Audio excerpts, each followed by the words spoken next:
got it. I believe. I'll see you out there. Yeah. 6, 5, 4, 3, 2, go! That was our race today, and Let's go, Lou! So about 10 hours ago, I finished racing my very first half marathon, and I thought I would just sit down and absolutely, completely break down everything that happened and how it ended up being the worst race of my life. Kind of crazy to say that, but also kind of true. So gonna start off right in the morning, woke up at 4 a.m. If you're new to the channel, I wake up at 4 a.m. every morning, so this isn't anything new. This is not out of the ordinary. I still get 8 hours of sleep. I went to bed around 7, maybe even 6:45. So that was fine. I sat in the stairway of the lobby, and I was there for like an hour and a half, just kind of walking around, eating a banana, drinking electrolytes, that type of thing. Just getting ready to go. I wanted to make sure my body was awake, because one thing that I've noticed doing double threshold workouts specifically is that workouts in the afternoon are much easier than workouts in the morning to run faster. So I really wanted to make sure that, by 7:30 when the race started, I was fully awake, ready to go. Around 5:50, we left the hotel and walked over to the start line where I started to get ready, do my warm-up run, go through dynamics. Actually, right when I got back from my warm-up, I took a gel, took an SIS, what is this, an isotonic, I believe is what it's called, isotonic gel, go, whatever. This thing, cherry flavored, pretty good.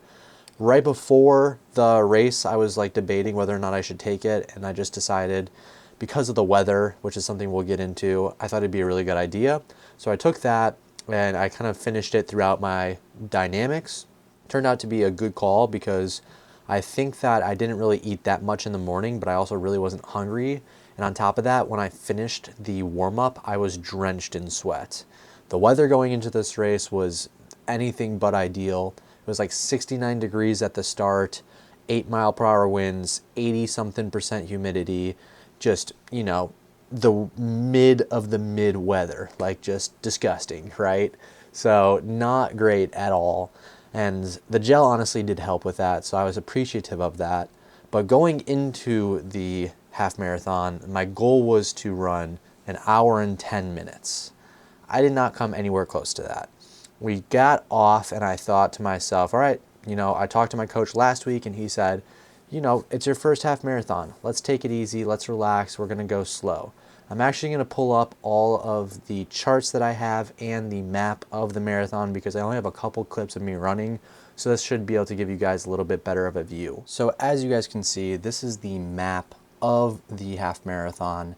I have two different tabs pulled up. I have this one, and then I have the training pulled up over here, so you guys can see the pace in the green, the heart rate in the red, and the elevation in the blue, as well as my splits for the laps. I'm going to start over just on the map because I think it's pretty interesting if we kind of zoom in a little bit.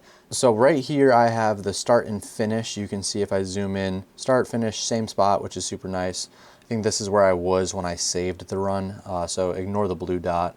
But as you can see, we kind of go out, and it's a nice little straightaway for the start and finish. And right here is the first little hill, if you will, of the start of the race. We jump back over to the training. You can see right over here, we have a nice little hill that we go up. It's nothing crazy, like 23 feet if you look right here of elevation gain. You can also see if we zoom in on the map up here, and I go back to this, you can see exactly where I am for each of the things. So you can tell this is the exact hill that we go up. And the first, you can see mile to 2 miles, I was thinking, we're going to go out conservatively and we're going to go 5:30 pace. That's what my coach told me to do. I thought that was a good idea, so that's what we did. Now, the thing that is a little problematic, if you will, is that I started going down, let's jump back over the map, started going down this straightaway right here, and everybody kind of got off into their own pack, and I was by myself. And I was like, this is probably not the best. I should probably find somebody to run with. And as we got all the way down here, past the first mile, onto this turn, I saw two people behind me. I kind of like felt them a little bit, kind of took a little peek back when I was hitting the turn. I was like, okay, there's 2 people behind me. They're pretty close to me. I might slow down. And I slowed down on this turn right here just to let them catch up and said, yo, you guys mind if I run with you? What are you looking for the paces? They're like, for the second mile, we're going to go 5:30, and then we're going to try to go to 5:25 right after that. I was like, perfect. That's exactly what I want to do. 5:30 pace for the second mile, 5:25 for the third. That's a great, just slow pickup up to my goal of 5:20 pace. And I was like, that's like perfect for me. So I'll just hang out with you guys if you don't mind. So like, yeah, for sure.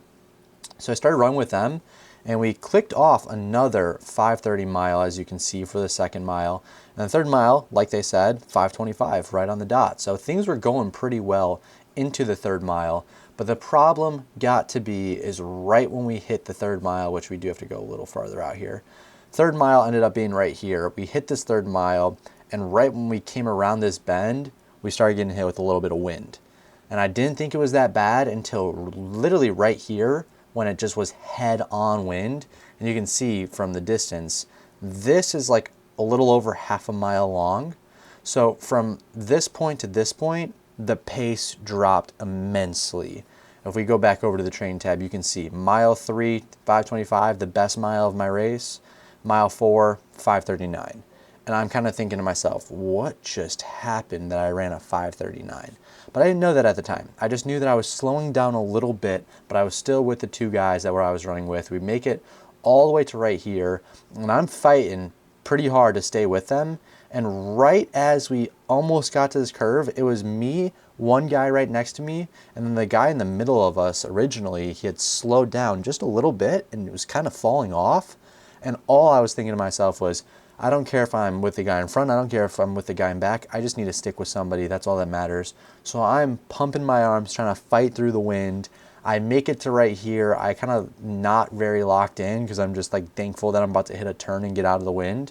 And next thing you know, I'm on the outside of those 2 guys. They hit the turn and take off.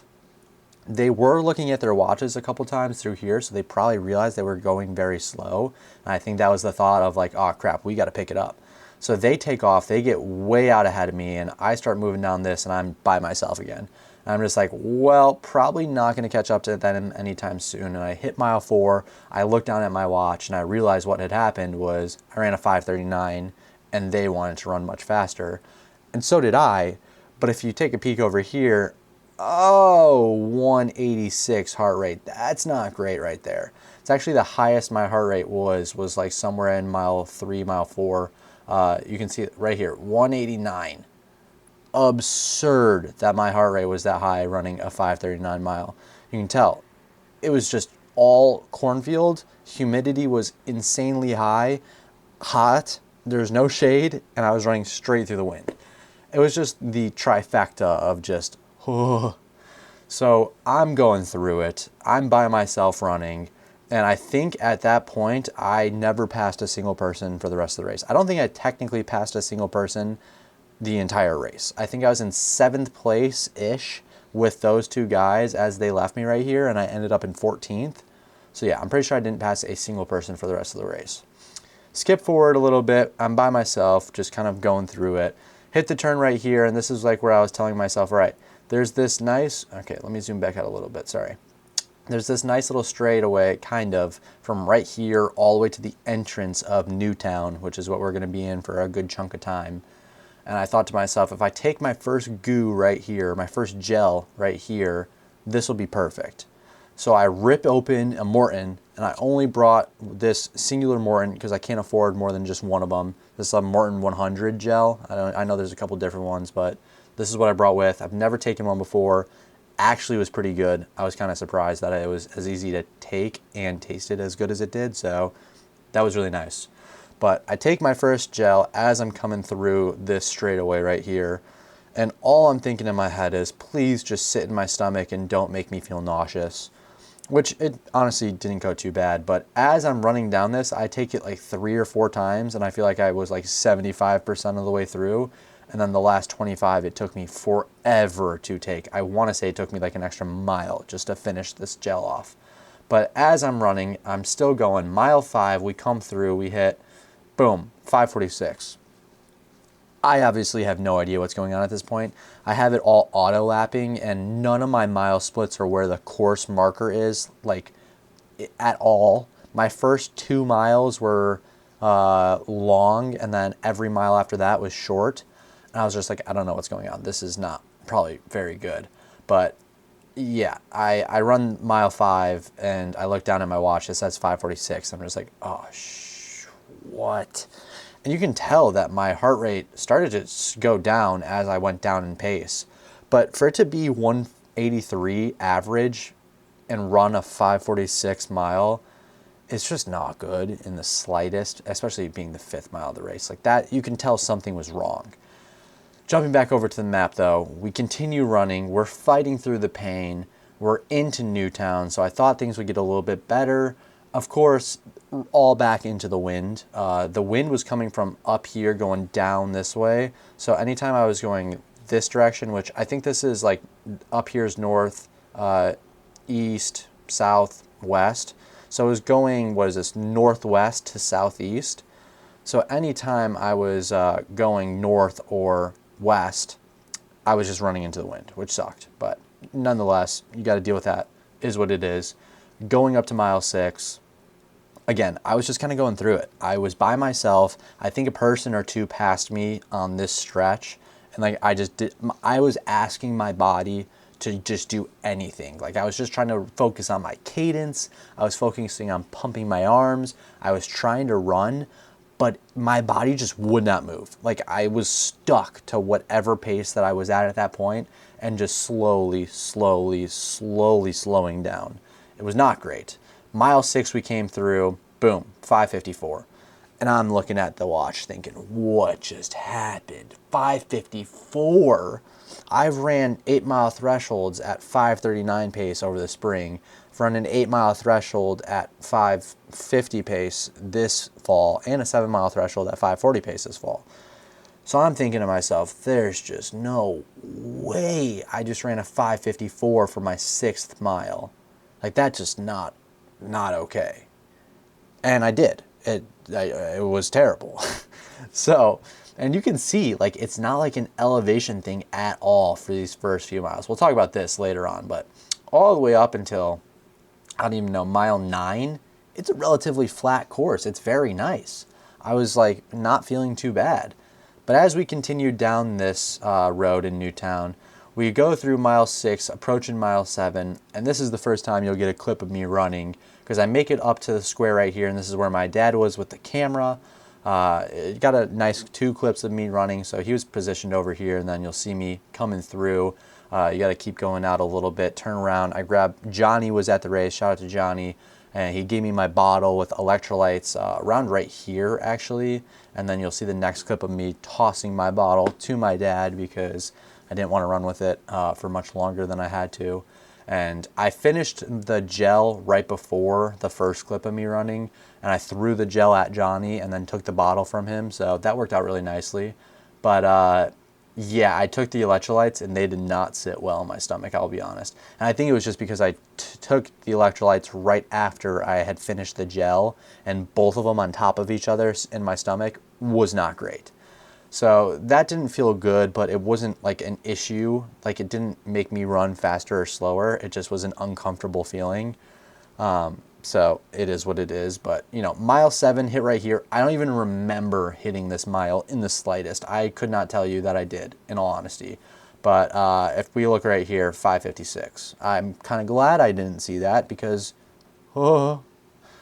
But as you can see, 181 heart rate. So, you know, we kind of just settled into like a hard threshold heart rate. Like this is like the highest I would want to go in a threshold, and not even race heart rate at this point, because like obviously you saw it went up to 189.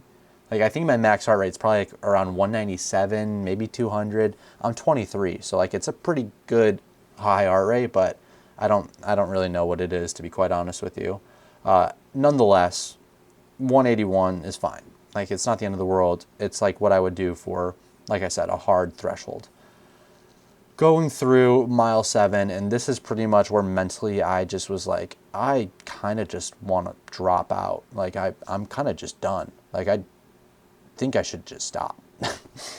I didn't, thankfully, because that would have been embarrassing. I mean, this whole race was embarrassing, if we're being honest, but yeah. Anyways, mile 8, hit right here. I don't remember hitting this mile either, to be completely honest with you.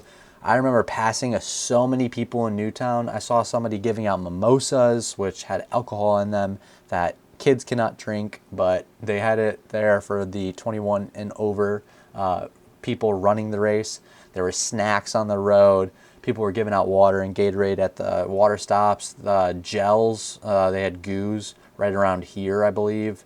And I didn't take one of those because, yeah, there's no chance. I did actually have a honey stinger in my back pocket that I was debating on whether I would take at the hill if I felt really bad. But my coach said, you probably don't need it. You probably could just take the Morton, and that's all I took for the entire race. And I think that was more than enough, honestly. So I'm kind of glad I didn't even think about taking it while I was racing itself. But anyways, mile 8. What did we even run for mile 8? Did we talk about that yet? No. Oh, that's why. Because this was the first mile that I looked down and I actually wanted to vomit. I look down and I see a 6:02 mile. And this is when I know I'm cooked. Because I'm just like, 6:02? Like, this is what I was running in the summer for my thresholds. Like 2 months ago. What just happened? The heart rate's still going down. Whatever. I just, at this point, I knew that there was no coming back, especially because we were starting to approach the hill. This straightaway was probably just the worst thing in the world. From here all the way to here, you might gain like 20 feet of elevation. I don't even remember. But it's just like, there's nothing. There was a couple people on the side that were cheering you on, so that was pretty cool. But there was just nothing. I just had nothing in me to get me through this. So I was just kind of pumping my arms, just praying that it would be over soon. And yeah, mile 9, 6:14. I mean, you can see 16 feet of elevation gain. Like, it was not even like it was hilly. It wasn't like it was a difficult, straightaway. It was just mentally brutal. There wasn't even wind. Like, the wind was at my back at this point. That's how bad it is. So, I mean, I guess not technically at my back, more at my side, but you get the point. It really wasn't even that windy. So, for this part at least. Yeah, I just was, and you can see 178 average heart rate. So it's like, what happened? And you can see, as if I want to break it down, like, you can see the elevation goes up just a little bit. It's nothing crazy. It's not until mile 10. When we get to mile 10, boom, 628. Okay, you can see the elevation. We start to actually get some elevation, because once we get over to mile 10 and we pull, oh, there we go. This right here, this is a uphill, and then it flattens out to like right here, and then it goes uphill all the way again, all the way up to mile 11, which was brutal. It absolutely killed me. You can see as we go down to mile 11, why do I have both these clicked? 621, just absolutely going through it. 176 heart rate though, which is insane. I don't know what happened there. Like, I don't know why my heart rate was so low for the 11th mile when it was like all uphill. But, kudos to me for being able to handle the hill. This I thought was going to be the hardest part of the race, honestly. The hill was brutal, I won't lie. It was not the hardest part of the race. Hardest part of the race was like going out the 3rd mile and then just dying the 4th mile and wanting to just quit the 7th and 8th mile. Getting up the hill was like, it sucked, but it was not the hardest part of the race, which does not bode well for the rest of the race. But whatever. Nonetheless, get through mile 12, 6:10, mile 13. I actually might need to come out of this view just so I can get mile 13 in here. There we go. Mile 12, start to go back downhill. So mile 12, we're a 6:10, not too bad. We jump over to here. Where is it? There we go. Mile 11, we start to come down this way, go down the hill. We hit mile 12. This whole straightaway is just a downhill, a hard downhill, which you'll see when we jump back over to right here, somewhere. No, not this, right here. It's just this hard downhill, which I think if I go to mile 12, there we go. You can see as we get to mile 12, it just plummets right on this little spot right here. There it is. Perfect. So just a hard downhill, which was nice to like kind of let me catch my breath. But mile 12 to 13, right when we get back onto, I believe right here on this turn, there was the 5K and the 10K going on at the same time. So this is just kind of where like I literally just kind of said, all right, well, it is what it is at this point. I'm running with the 5K and 10K people. You don't even know who I am. Like, you can't tell the bibs apart that much. I'm basically just in a whole nother group.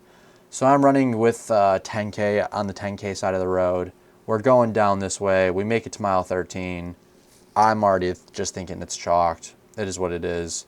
Mile 13, we go through 6:04 pace, heart rate 179, just losing my mind. And then, yeah, just finish off the race and just say, yeah, that sucked. I mean, it was terrible. I mean, there's no two ways of putting it. Average heart rate of like one. What was my average heart rate of the whole race? Does it tell me on the side? Average heart rate 179 for the race. Average pace 5:55 pace. This is so sad that this is what ended up happening. And it's just because, like, if you look at my Strava, you can tell that this wasn't a race that I came in unprepared. 90-mile week, 90-mile week, 90-mile week, 90-mile week. I mean, I did like 6 or 7 90-mile weeks in preparation for this half marathon. And I just got absolutely destroyed by the weather. I mean, it killed me. It halted all momentum that I had whenever I was like, hold on, I'm about to sneeze. Every time I started to get momentum back or like, get to a spot where I felt like I was picking up pace again, the wind would just kill me or the heat would just make me feel delusional. I literally thought that I was like loppy at some points in the race because like it was so hard to focus. It was so hard to lock in because it was just so hot and humid. I was going through it. And 69 degrees isn't that bad when I'm training in weather that's 69 degrees. But no, the few mornings that I had, like right before, it was like 45 in the morning. So, training in like 45 to 50 degrees and then going and racing in almost 70 degrees is a huge jump. One that my body was not prepared for, on top of the fact that I don't race well in the heat. This is not something new. I put on my Strava, like the Ball State 2023 race that I ran way back then, did absolutely terrible in. I was just like, dude, I was going through it with the heat. It was terrible, but that's what it reminded me of because it was just that brutal. So I don't know. It sucked. I don't want to blame the weather entirely because there are like parts of me that think like, would I have ran 110 if it was perfect weather, if it was, a cool 40, 45 degrees? Probably not. I don't know that I'm in the shape to run 110. I definitely think I could have ran 110.30, 111, 111.30, like right around there. I think I was very doable. I think that 5:30 pace felt good for the first 2 miles. 5:25 pace felt doable. And then I think the weather just took over and I was done. I mean, you can tell with the heart rate looking at it, obviously it was rough. But yeah, I think that was pretty much like where I should have been able to hold if the conditions were better. And I say if the conditions were better, but like, what choice do I have? I can't change the weather. So what does that mean for me? Well, I have to just be better. I mean, mentally I need to either, well, there's no way I'm ever going to run the race that I want to run in that type of weather. So maybe it's not that I need to be better. I just think I need to prepare better in a sense that I can't go out at 5:30. I'm going to have to run 5:45 and just tell myself, well, I'm not going to run a PR at this race because this is just not the conditions to run a PR. I have to go out. I have to be much more conservative. I got to run 5:45, 5:50, and then go from there. I've never ran a half marathon though, so it's like I wouldn't know that now. After doing it, obviously I learned, and I think that's like the biggest thing I can take away is I posted on my Instagram if you haven't seen it, and I put the caption, the only unacceptable failure is the failure to learn. I think that's just like what I take away from this, It sucks. It's a little embarrassing, I'm not going to lie, to run a 117.54. But at the same time, I learned so much from this experience. There's so much I can take away from it and use to be better for the next time, that it's honestly like invaluable what I learned. And that's, I think, really important. So that's what I'm taking away. That's the full breakdown. If you have questions, let me know in the comment section below. Let me know what you guys think of this style of video, because I think I'm going to do this for some workouts in the future as well, just because I love just talking about running and breaking everything down. And, you know, we'll see how it turns out. Hopefully I'll get this out tomorrow morning at some point if I have enough time. And yeah, that's it from me. Hope you guys enjoyed. Like I said, comments, questions, or concerns, drop in the comment section down below. But that's it. I'll talk to you guys later. Take care, love all things, and peace out. Oh, if you're racing Chicago this weekend, good luck. I'll see you there. Or, you know, come find me and say hello. I love saying hi. All right, bye.